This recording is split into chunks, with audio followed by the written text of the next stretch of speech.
ladies of the Golden Candlestick Ministry, or the Ladies of Gold for short, were an actual ministry that existed in the 1930s and 1940s.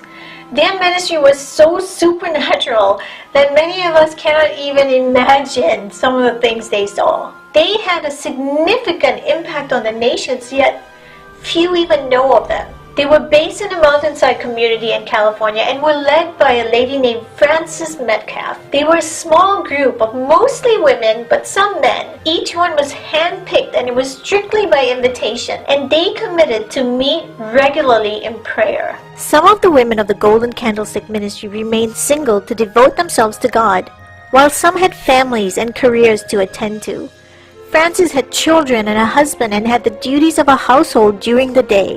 But it was their evening worship sessions that would open them up to a whole new realm.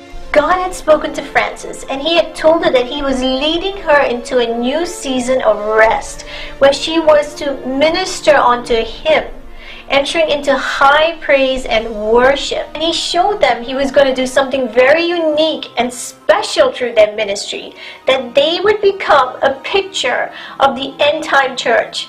That's us. God told the Ladies of Gold that they would have to remain hidden and unknown, but he would use them in a mighty way. God told them that he would supply their every need, and he was very generous with them, to the point that they too were generous with others, and they supplied hundreds and thousands of dollars to ministries and missionaries around the world. The Ladies of Gold seemed to live under an open heaven. They came into such intimacy with God and walked in such holiness that their lives and ministry were nothing short of extraordinary. They were an example of the hidden believers whom the Lord is using in a mighty way.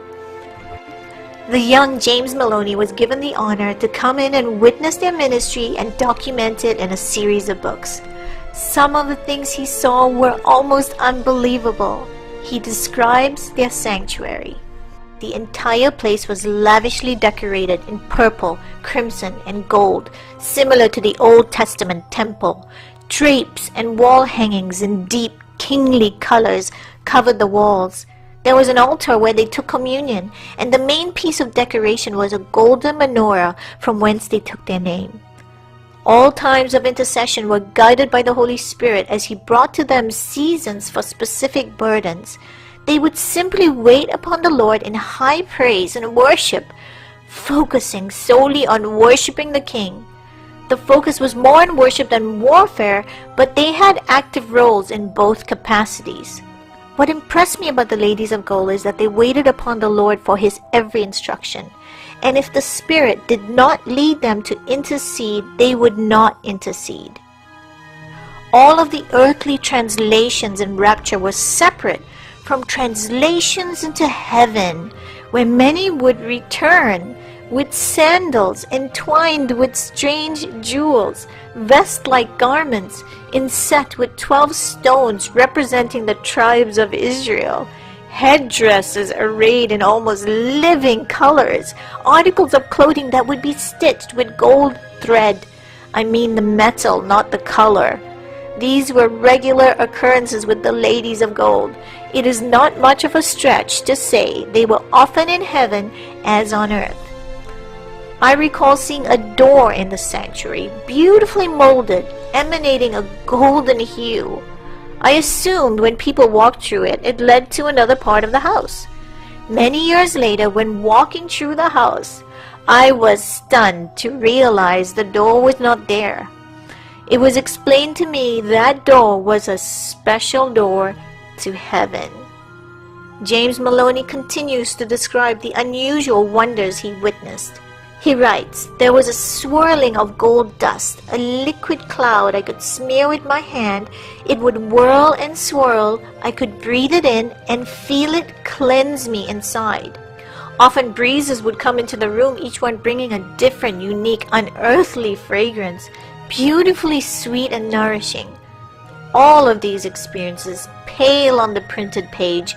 There is no way I could give them due justice. Add to that these were all regular occurrences on a consistent basis at every meeting for over 50 years, and you'll begin to get an idea of just how remarkable this ministry was. The Lord began to teach the ladies of gold about the rapture, although He gave her an understanding that is quite different from the traditional concept of this event. The meaning of the rapture was to live on earth while having access to heaven.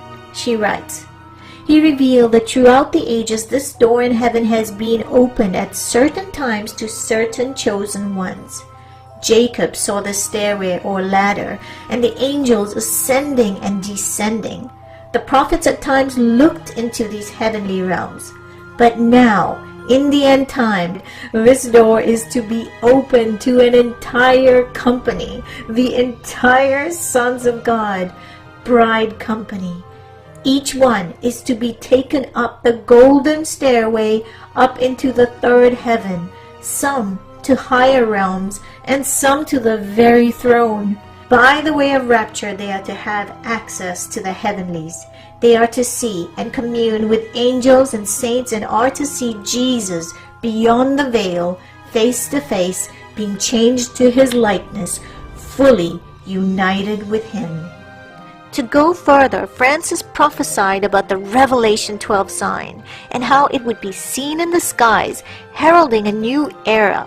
It was a sign of the Virgin giving birth to the dove company. These are the believers living holy lives.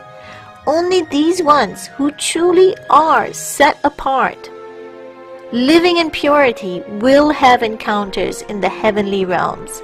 In 2017, the eyes of the world were besotted by the skies that revealed a depiction of this Revelation 12 sign. We have entered this time with greater access than ever before to live a supernatural life. The ladies of gold had a great honor for the Jewish feast days. They celebrated them not out of compunction to the law, but because they recognized the revelation of Jesus in each of the feasts and placed a high significance on natural Israel.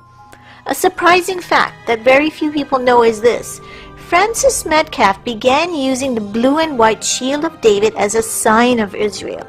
This design was created in the 1880s but was not well known. But Francis flew this flag because God had shown her it was the design for Israel. Upon Israel's independence in 1948, Francis sent the design to the Provisional Council. It was upon her actions that the design was adopted as the flag of Israel. This is how I see it. An event like this does not just happen. It's symbolic of the tiny ministry's gifting to receive blueprints from heaven that would mark the nations.